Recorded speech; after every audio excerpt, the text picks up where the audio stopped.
Comment être lucide face à soi-même du moment où le monde révèle son vrai visage? Comment ne pas être séduit par la folie, une folie protectrice de soi? Ainsi, dans le journal d'une vieille folle, Omar Timol retrace l'exploration, la lutte et les monologues de son personnage face à un monde qui n'est présent que par l'esprit et qui vit alors une folle lucidité. Cette folie qui résonne et qui se résonne, cette folie qui cherche et qui se cherche. Seule la parole d'une folle peut alors nous dire des vérités de ce monde, celle qui aura tout vu, la décrépitude, l'hypocrisie, ou encore la vraie folie des humains. Cette autre folie qui n'a de mesure que l'apocalypse, cette autre folie qui est peut-être la véritable folie que les hommes ont pris pour l'ordre du monde. Une aporie donc, face à cette folie, à ce qui donne une rage folle, chercher, cheminer et rechercher le silence, c'est-à-dire ce silence qui pourrait restituer un véritable ordre du monde, ce silence qui pourrait restituer la santé de son être. Mais la folie qui résonne empêcherait bien de nous communiquer ces vérités et d'atteindre ce silence, du moment où ce personnage ne peut que répondre que par une violence de la parole. Violence et silence, éclats de rire qui vont écho tout le long d'une page, haine et amour s'entremêlant, imagination et vérité, vagabondage, autant de moments qui ne sont alors celui d'un autre écho, celui du portrait d'un monde et de soi.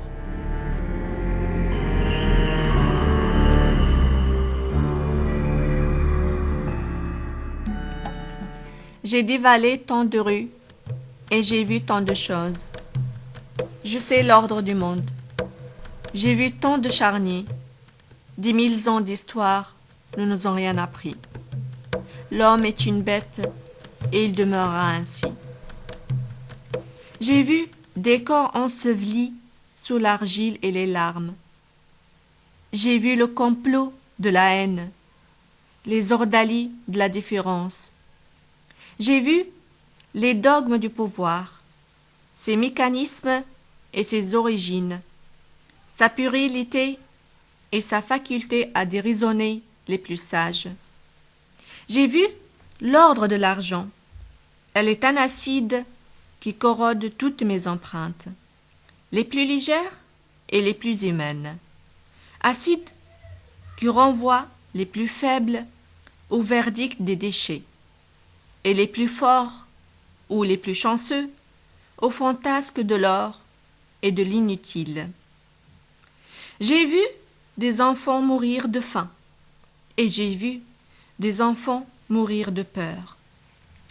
J'ai vu le catalogue de la nuit, trop de corps déchiquetés, trop de corps déchirés. J'ai vu la démesure de l'histoire. On avance pour mieux reculer. La grande roue de la guerre tourne, tourne et tourne, ne cesse de tourner. Elle écrase, ne cesse d'écraser tout, même la pulpe de nos rêves. J'ai vu les os de ceux massacrés, torturés, éviscérés. Ils sont des millions, ils seront un jour des milliards. J'ai vu des chaînes rouillées par l'amertume de l'innocence. Mais pourquoi est-ce qu'on m'a tué? J'ai vu la botte du soldat qui défonce la mâchoire de l'enfant. J'ai vu l'homme et la femme qu'on torture alors, qu'on fracasse l'enfant contre un mur. J'ai vu tous ces visages ensanglantés qui viennent des catacombes. Ils sont des millions, bientôt des milliards. Visages qui réclament des explications, des excuses, mais il n'y a rien à leur dire. L'homme est ainsi, on n'y peut rien. J'ai vu tant de choses. Vous dis-je, j'ai vu surgir de la terre des cataclysmes. J'ai vu le souffle du vent, de la lave, des mers étrangler nos dernières étreintes. J'ai vu la traîtrise et l'hypocrisie. On se déchire à coups de mots. On s'entretue gentiment avec des mots devenus scalpels. J'ai vu les fièvres de la société consumériste, ces nouveaux dictats qui nous maintiennent dans l'entre-deux perpétuel du désir et de sa jouissance. J'ai vu vos tiraillements et vos peurs. J'ai vu vos démons. J'ai vu ce qu'il adviendra un jour quand on déclenchera l'Apocalypse, car on a ce pouvoir et on le fera. On répandra sur toutes les terres les fissions du sang et de l'atome. Et je ne veux et je ne peux me complaire dans l'acquiétude de la lâcheté. Je ne peux certes rien faire, car je suis comme vous, et sans doute pire, et je me répète, je suis folle alliée, rien ne me fera taire.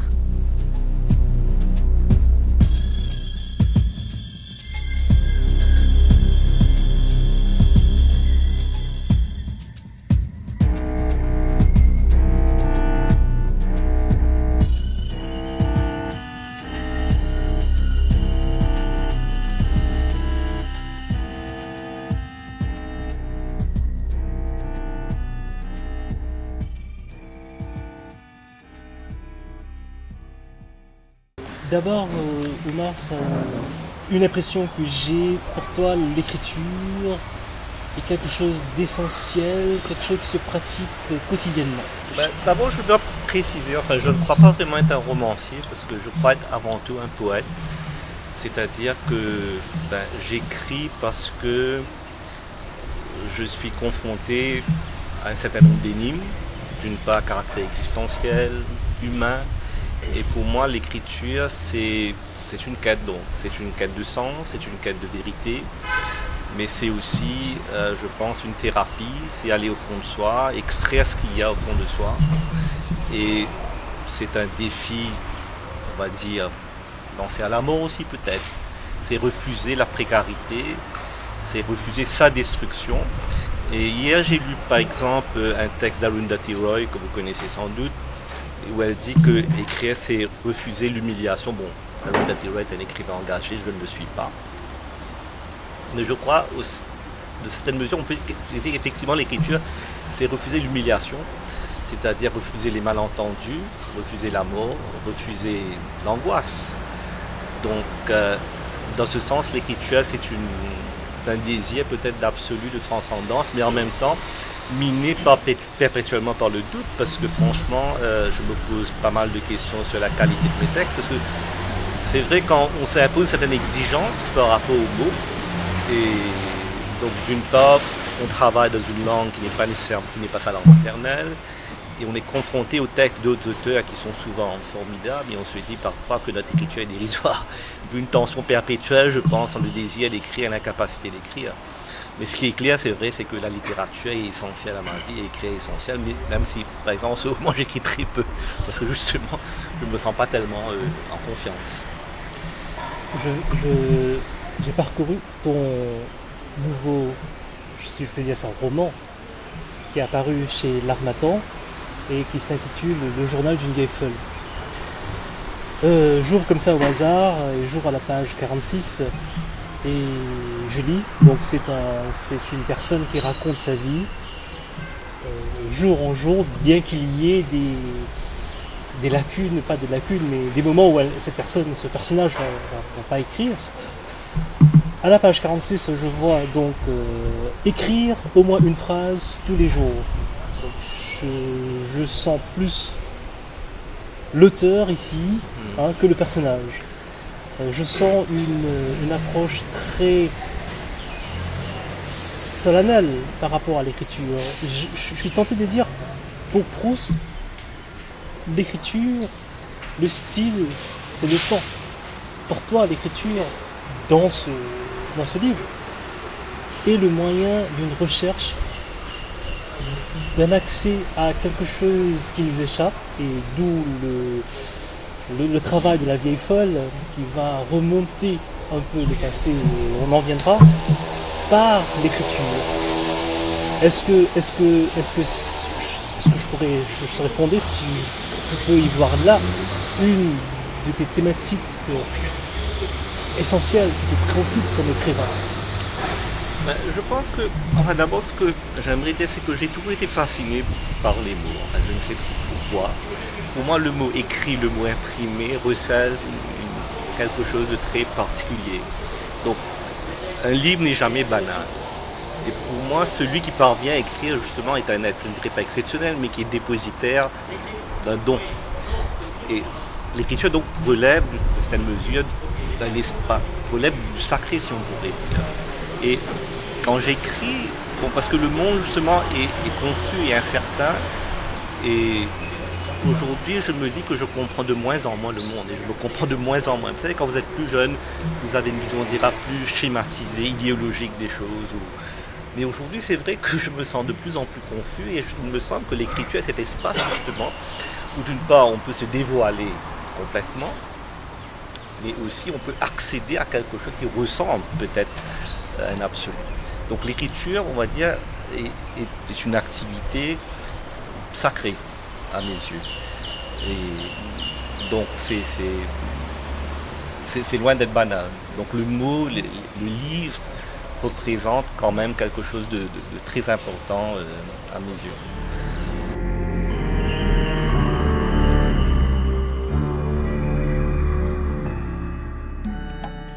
Journal du 3 avril 1.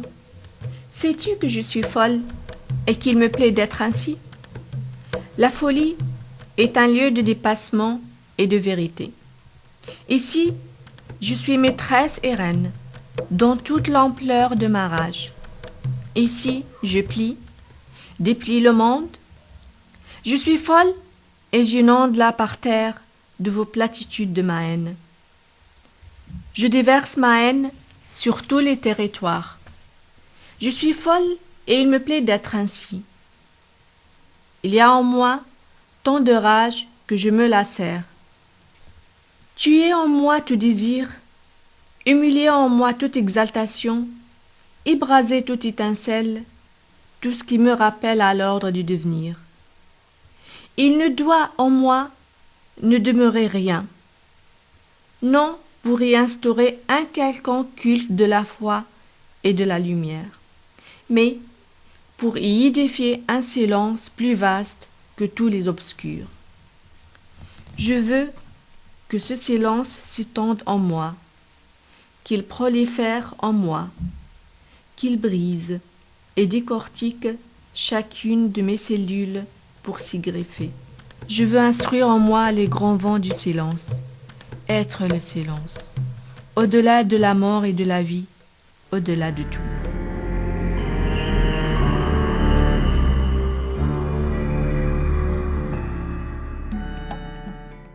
Dans cet itinéraire de la vie est folle, elle est toujours confrontée à la nuit et je vois une présence forte dans le livre, cette présence du sombre, du noir, de la folie. Est-ce que pour toi, la folie, ou même ce que la société va dénommer comme folie ou comme fou ou folle, est-ce que c'est une noirté de la société ou c'est un voyage obligatoire à travers lequel on arrive à chercher la lumière, et tu vas toi-même en parler de la lumière, la vieille folle qui va retrouver cette lumière quelque part.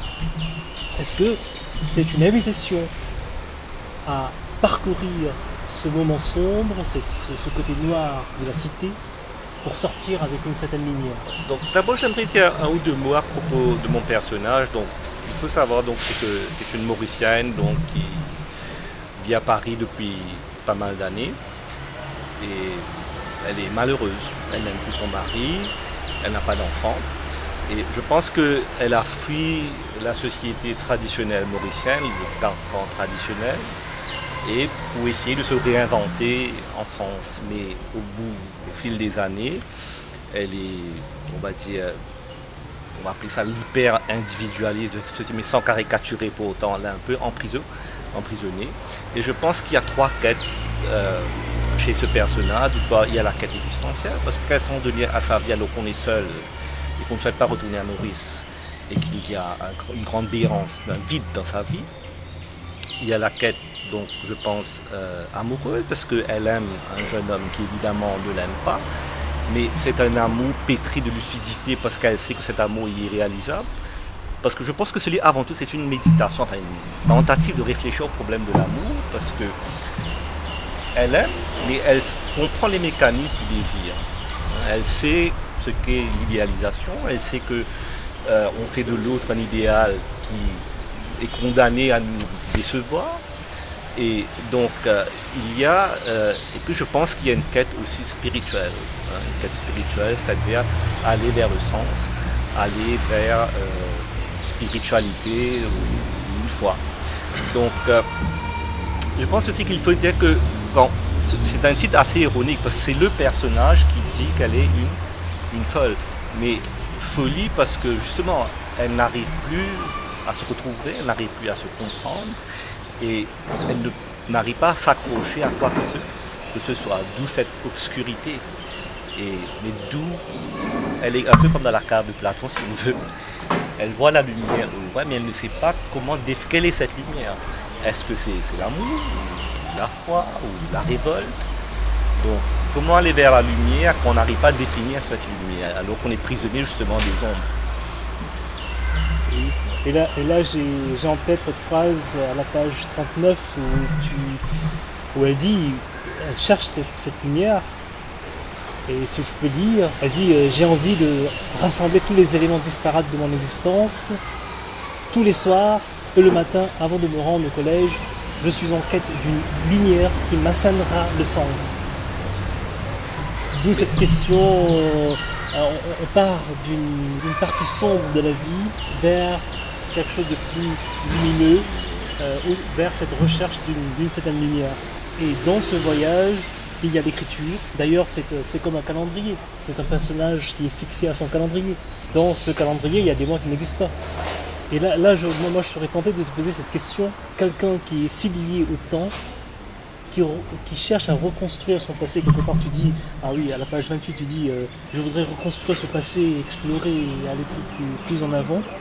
Comment quelqu'un qui est si ancré dans un calendrier peut s'échapper de ce calendrier et reconstruire un passé? Je ne sais pas si... Enfin, je crois que ce personnage est prisonnier du temps parce que elle est prisonnier d'un passé qu'elle n'arrive pas à assumer parce qu'elle est partie. Elle est partie en croyant qu'elle pourrait réinventer sa vie. Donc elle est prisonnière du passé, d'un passé qui n'est pas nécessairement douloureux, mais qu'elle n'aime pas, donc elle est hantée par le remords. Et donc son présent est un présent pénible, mais il n'y a pas, à vrai dire, d'avenir pour elle. Donc il y a cette fuite justement pour elle, vivre c'est un peu fuir. Fuir de l'obscurité, fuir dans le délire et la folie. Au fond, je pense qu'il y a une tentative de fuir le temps et de fuir la mort. Au fond, je pense que ce personnage, incarne l'angoisse existentielle. Parce qu'elle veut aller au bout de sa lucidité. Parce que je pense qu'on s'entoure de choses justement pour oublier la confrontation ultime avec notre disparition. Mais ce personnage, enfin ma vieille folle, elle refuse cela, toute cette lucidité et cette incapacité, je pense, à vivre.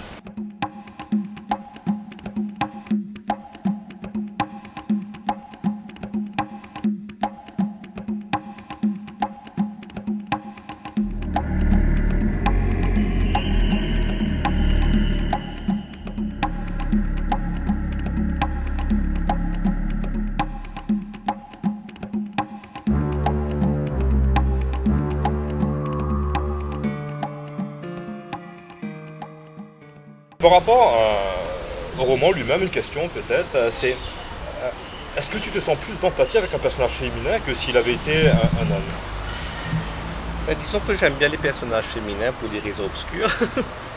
Mais disons, ce qu'il faut dire aussi, c'est que La vieille folle, c'était un texte poétique avant, parce que ce que je voulais faire, c'est...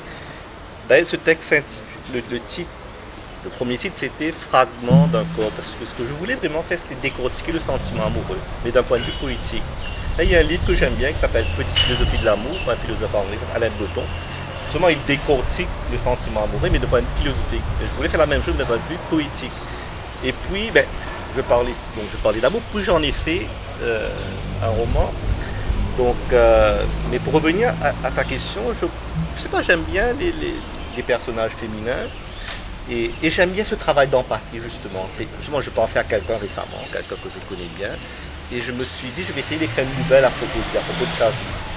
Et je ne dirais pas que c'est... Je sais pas, c'est assez instinctif, mais j'aime bien entrer dans la peau de quelqu'un, imaginer ces situations de rupture, où cette personne doit prendre une décision importante, essayer de créer cette personne. Et d'ailleurs, c'est pour ça que je ne suis pas un romancier, parce que je ne construis pas des histoires. Il n'y a pas de description. Moi, ce qui m'intéresse, c'est pénétrer l'âme de l'autre. Et c'est pourquoi j'écris surtout des monologues, c'est-à-dire où la personne peut s'exprimer. Donc, on peut être un enfant aujourd'hui, un tortionnaire le lendemain, ou une femme. Mais c'est vrai que je m'intéresse un peu plus aux femmes. Il y a quelque chose de particulier, la sensibilité féminine qui m'attire, un côté justement peut-être torturé, excessif. Et surtout, ce qui m'intéresse, c'est que il me semble que dans notre société, les femmes n'ont pas toujours le droit à la parole. Il y a une grande part de répression. Hein. On ne peut pas vraiment s'exprimer et dire. Et l'écriture, là, est un moyen justement de... Donc, je trouve que c'est assez fascinant d'incarner ce personnage, et un peu de moins évidemment dans cette vie folle, mais d'incarner le personnage, d'entrer dans sa peau et de parler.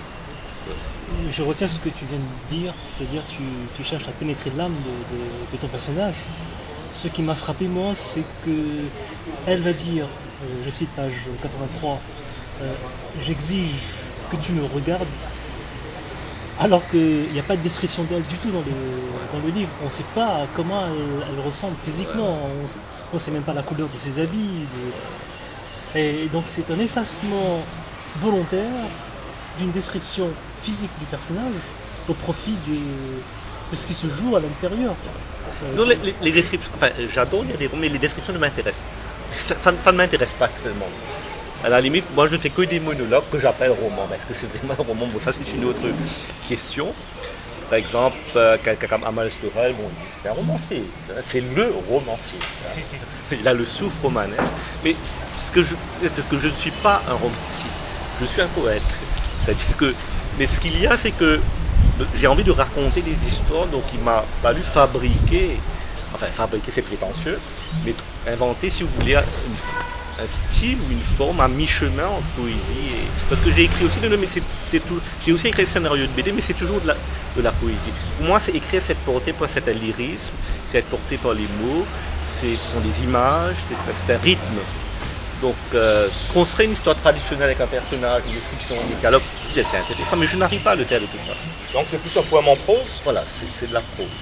Donc c'est se laisser porter par... Pour moi, écrire, c'est ça, c'est se laisser porter par un rythme, porter par des images. C'est comme une houle, littéralement, qui me porte. Donc d'où cette écriture, je pense. Mais si je peux revenir à cette phrase encore... un personnage qui demande à ce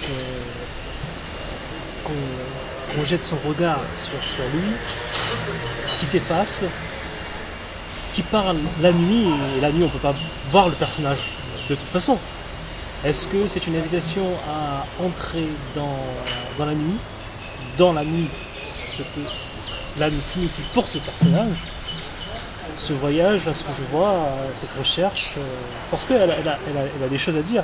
Je pense à la page 67, elle aura une grande nouvelle à annoncer. Hein.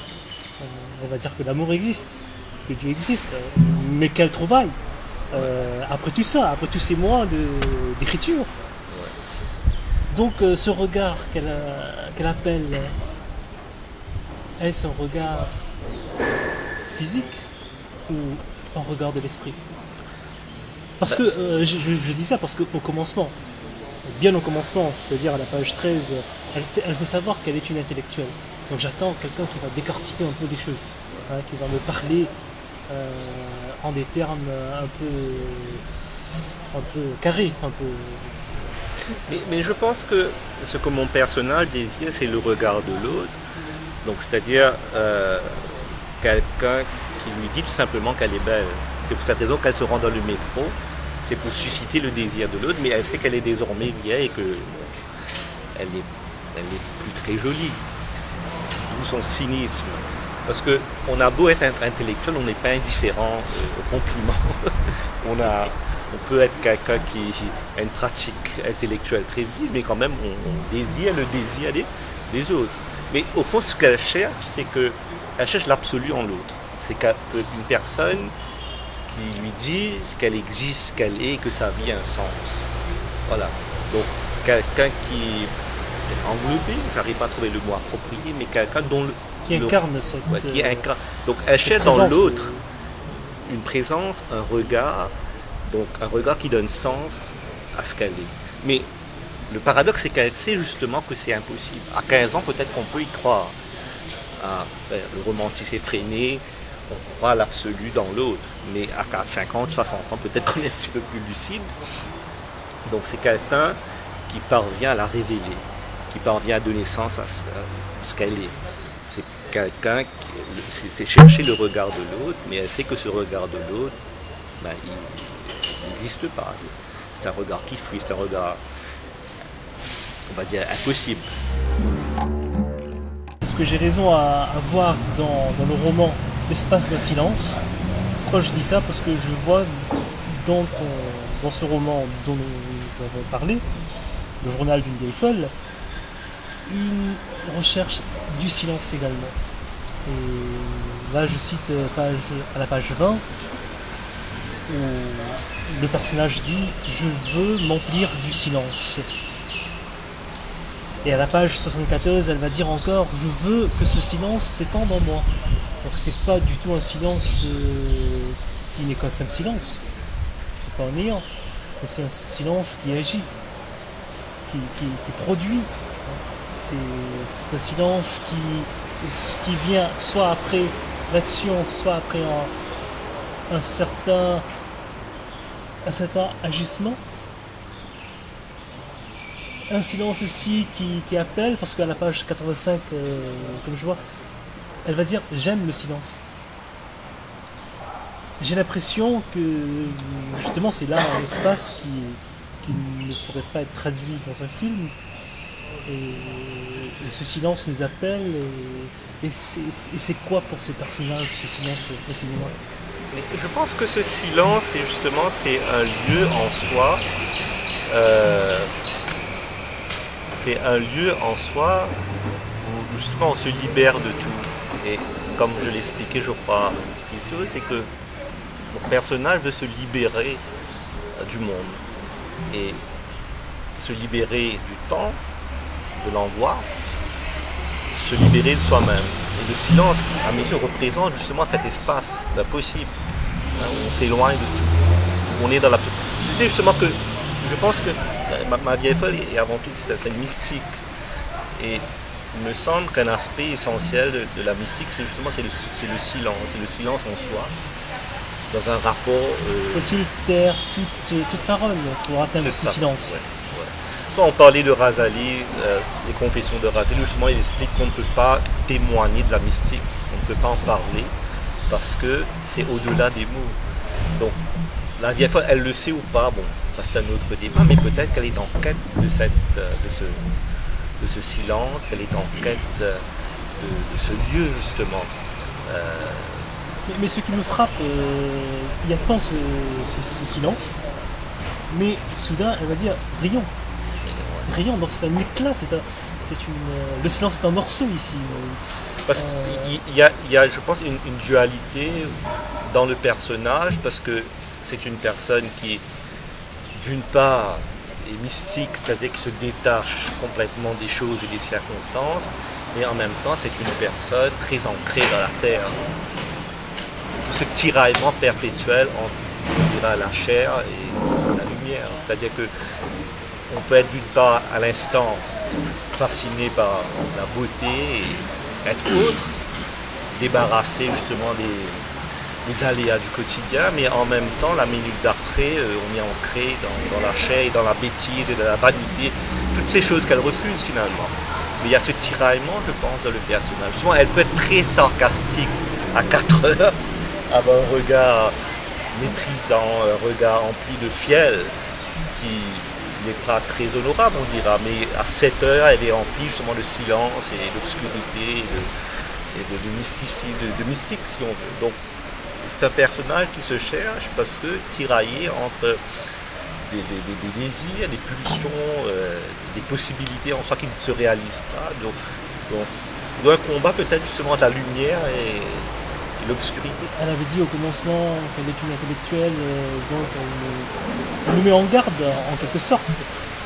Mais à la page 26, elle va dire je ne dois pas me remettre à penser. Là, c'est la mort de la pensée, soudain. Hein, c'est un cheminement, c'est une conversation, un monologue, mais qui s'interdit de la pensée.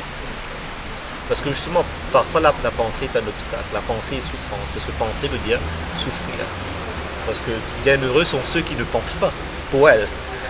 Parce que ceux qui ne pensent pas, si vous êtes le dépositaire de cette grâce qui est la foi, sans question, vous avez de la chance quand même. Parce que ceux qui s'interrogent, ceux qui posent perpétuellement des questions, ils sont condamnés à... C'est une exaltation évidemment, mais je pense qu'il y a une grande part de souffrance à l'interrogation. Je sens aussi une certaine critique de la société mauricienne par derrière. Par exemple, à la page 31, tu vas dire, ainsi après le préalable des palabres usuelles, après le premier round, quand 3 habitants de l'île exotique se rencontrent, ils parlent de quoi, à votre avis? De l'œuvre de Tagore, de la poésie de Rumi, du cinéma d'avant-garde? Non, que nenni. Il parle du temps, t'es chaud, t'es froid, t'es tiède, fera chaud, fera froid, fera tiède. On passe à table, d'où euphémisme, pour signifier que mon mari se jette sur les victuailles, semblable en cela à un lion en rue. Pendant ce temps, le jeune homme fait la fine bouche, etc. etc. Est-ce vraiment là une pointe contre la société mauricienne? On avait aussi parlé de ça la dernière fois, mais je crois que Fabien ne dira pas le contraire. C'est vrai qu'à Maurice, on parle vraiment des choses de l'esprit durant les déjeuners et dîners, lorsque la famille se réunit. Mais je crois que, pour aller un peu plus loin, ma vieille folle a rêvé d'une vie différente, parce que c'est pas qu'elle n'aime pas Maurice, mais si on a une sensibilité, je pense, littéraire, intellectuelle et artistique, ce n'est pas le lieu idéal, on dira. Mais c'est vrai qu'à Maurice, il y a des choses. Elle aime sa famille, elle aime ses parents, mais elle a choisi de partir. Donc, je crois qu'elle ne rejette pas complètement cette société, mais il y a des choses qui sont, inacceptables. Ça, justement, on parlait de l'impensable. Je pense que la culture, là, à Maurice, relève de l'impensable.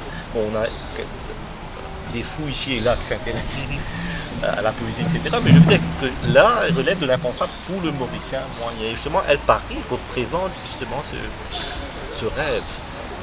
C'est le pays de l'art, mais c'est vrai en même temps. Enfin, on ne va pas caricaturer le Maurice égale tradition et l'Occident égale individualisme, c'est beaucoup trop simple. Mais c'est vrai que à Paris, elle bute sur un autre obstacle, qui est son anonymat, son inexistence. À Maurice, on existe trop. Parce qu'on est étouffé par la présence des autres. Toi, tu es tel, toi, tu es sa bière, au moins tout le monde te connaît, et tu ne peux pas échapper au regard des autres.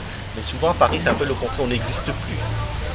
Donc, au fond, moi, il y a aussi une interrogation sur l'identité. Comment être... On croit que the grass is greener elsewhere, mais ce qu'on découvre finalement, c'est que toute société génère des frustrations et des impossibilités, des douleurs. Donc, c'est vrai que ouais, la France est le pays de la culture, mais à 50, 60 ans, elle est seule, elle n'a pas d'amis. Et voilà. Donc c'est cette... finalement, au fond, ce que je tente de dire aussi, c'est que parfois, il n'est pas très agréable de réaliser ses rêves, parce qu'on réalise qu'au bout du rêve, il n'y a rien.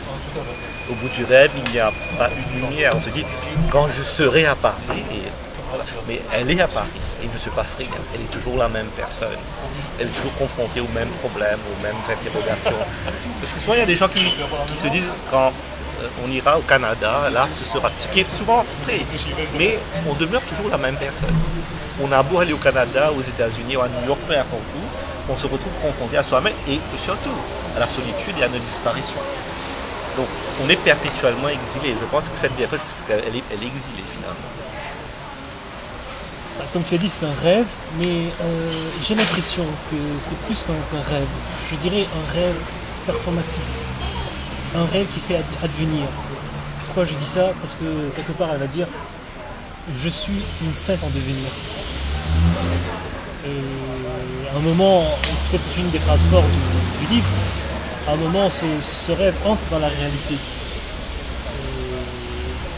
Et fait de la réalité sa réalité. Et c'est pourquoi je retrouve encore ce thème du voyage et d'une action, d'une écriture performative qui appelle, qui voudrait, elle ne le dit pas, mais elle voudrait transformer. Je pense qu'il y a un sentiment d'incapacité chez le personnage, parce qu'elle n'arrive pas à, d'où sa dépression, parce qu'elle n'arrive pas à changer sa vie. Elle se sent, parce qu'au fond, pour pouvoir être, il faut rêver, il faut croire au lendemain et se dire qu'on va faire. Mais elle, il n'y a rien. À l'horizon, il n'y a rien, il y a le vide, il y a la solitude. Donc, d'où ce délire. Parce qu'elle n'arrive plus à croire. Mais c'est un vide qui parle à tout le monde. Parce qu'elle va dire, page 44, qui suis-je? Qui es-tu, vieille folle? C'est une interrogation commune, générale. Au fond, la question que je me pose, c'est la chose. Comment être sans la foi? Comment être? Parce que finalement, il n'y a pas de vérité absolue. Rien ne dure. Comme le disent les bouddhistes, rien ne dure. Donc comment fonder, créer, s'inventer si vous voulez? Si on croit, on peut croire, je sais pas, en l'humanisme, en la littérature, etc. Mais finalement, c'est relatif. Qu'est-ce qu'un bon livre? Qu'est-ce qu'un bon film? Il n'est pas d'absolu, finalement. Mais comment donner un sens à sa vie quand on se dit que finalement, rien n'est rien n'est absolument, si on ne croit pas. Et Dieu ne se... On croit en Dieu, mais c'est vrai que Dieu, sa présence ne se fait pas sentir. Il faut vraiment avoir la foi. Mais cette femme qui ne croit pas vraiment tout à fait, donc se demande comment croire, comment être finalement. Au fond, je crois que c'est un peu la question, une des questions, la question peut-être fondamentale, c'est comment donner un sens à sa vie si on ne croit pas. Est-ce que la vieille folle, si je peux pousser un peu les termes, c'est pas l'île Maurice? Justement, si tu lis les auteurs mauriciens comme Ananda Devi, Natasha Pana et bien d'autres, on parle quand même assez souvent de la folie. Parce que, je dois dire que j'aime mon pays. C'est un très beau pays. Mais c'est vrai qu'on a parlé de ça la dernière fois. Il me semble qu'à Maurice, il y a un paradoxe qui est celui de la réussite et de la médiocrité absolue. Quand M. Stiglitz, le prix Nobel, nous dit que Maurice est un pays carré, c'est vrai. Maurice est un pays prospère. Bon, il y a énormément de problèmes, mais c'est ce sentiment d'une part de la médiocrité, parce que d'une médiocrité excessive qui est là, qu'on sent au niveau de la politique, etc. Et aussi, moi, ce qui me... Il y a le sentiment d'insularité est une prison, finalement. On parlait de voyage, tu sais, pour le Mauricien moyen, voyager, c'est pas si évident. Ça, on le fait peut-être si on a les moyens. Ça coûte bonbon aussi de... Aller à la Réunion, ça te coûte 10 000 roupies. Pourtant, la Réunion, c'est à côté. Bon, si tu es riche, ça va, mais pour dire que le Mauricien moyen, souvent, tu sais, tu te dis que tu te sens étouffé à Maurice. C'est pas pour dire que c'est mieux ailleurs. Je veux dire, quand tu es à Paris, il y a un espace des possibles. Tu peux aller à Barcelone maintenant. Hein. Tu peux aller, je sais pas, en Autriche. Ou même à New York, c'est pas si cher que ça. Mais à Maurice, on se rend à Shoprite ou à Jumbo. Et c'est vrai que parfois, tu as ce sentiment de tourner en rond, perpétuellement. On a fait le tour. On a fait le tour. Et c'est vrai que je pense que en tant que poète ou artiste, tu sais, j'écris aussi parce que j'ai envie de converser. L'écriture, c'est une conversation. Et moi, il y a une chose qui vraiment je trouve vraiment effarante, c'est-à-dire qu'il y a certains... Là, on parle de ça, mais tu viens de l'étranger, Riyad. Mais à Maurice, personne, jamais ne me pose des questions pour que tu écris, à l'exception, il y a un ou deux fous, je reste fou en guillemets, on se rend compte, mais sinon, je veux dire, c'est le désert. Donc, il y a... c'est pas pour dire qu'à Paris, tout le monde parle de littérature, mais c'est vrai et c'est vrai qu'on se sent un peu seul au bout du compte. Parce que quand, par exemple, j'ai publié La Vieille Folle, bon, on m'a parlé dans la presse, mais disons, des articles à la presse, c'est sympa, c'est une reconnaissance, peut-être, mais c'est pas ça qui m'intéresse. C'est que quelqu'un, un proche m'a appelé, ouais, j'ai lu ton livre. Pas pour me dire, ouais, tu es un non, c'est pas ça, juste pour une conversation. Ça parle de quoi, etc. Mais c'est vrai que, là c'est ma 4e publication. Au fil du temps, je te dis, c'est pas évident. C'est vrai qu'il y a silence autour de soi. Il en est pour pratiquement tous les auteurs. Même si la personne n'a pas eu à la limite, c'est pas très important. Mais juste converser, parler. Parce que écrire quand même, c'est beaucoup d'efforts, c'est un gros travail. Trouver un éditeur, publier, etc. Mais c'est vrai que on éprouve ce sentiment un peu parfois d'étouffement parce qu'il n'y a pas de dialogue possible. Peut-être une dernière question. La page 78, tu vas dire, le personnage va dire, sais-tu ce que c'est que l'éveil? Moi, je l'entends en deux sens. L'éveil au sens mystique, mais aussi l'éveil pour une société mauricienne. Est-ce que je me suis trompé ou... Je pense que l'éveil, effectivement, est l'éveil mystique, mais je crois que bon, c'est vrai que comme je dis, Maurice c'est un pays qui a réussi, mais il y a pas mal, mais ce n'est pas nécessairement mieux ailleurs. Hein. Donc, moi, je ne crois pas en l'utopie. Je crois que ce qu'on peut espérer dans le meilleur cas, c'est une société moins pire. Et moi, ce que je dis, c'est allons vers le moins pire. Et donc, je ne crois pas en l'utopie.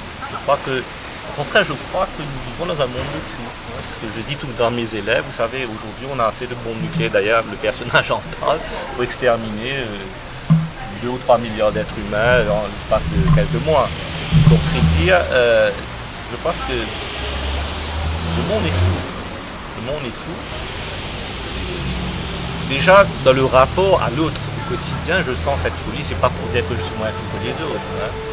Mais je sais pas si c'est ainsi ailleurs, mais à Maurice, il y a un problème avec la mégalomanie, avec les égos surdimensionnés. Et nous sommes une société, je pense, je le dis franchement, de malades, dans une grande mesure. De malades, vraiment de malades, mais qui fonctionne. Elle tourne. Comme je dis. C'est mon impression. Peut-être je suis Galilée. Galilée. Et vous, c'est moi, Mais c'est mon sentiment. Je sais que peut-être qu'il y a d'autres personnes qui sont plus optimistes, mais c'est ce que je vois, c'est ce que je ressens au quotidien. Donc, voilà. Merci Omar, merci Sabir, ça a été un grand plaisir d'échanger ces quelques propos venant de l'île Maurice. Merci à vous. Merci à toi.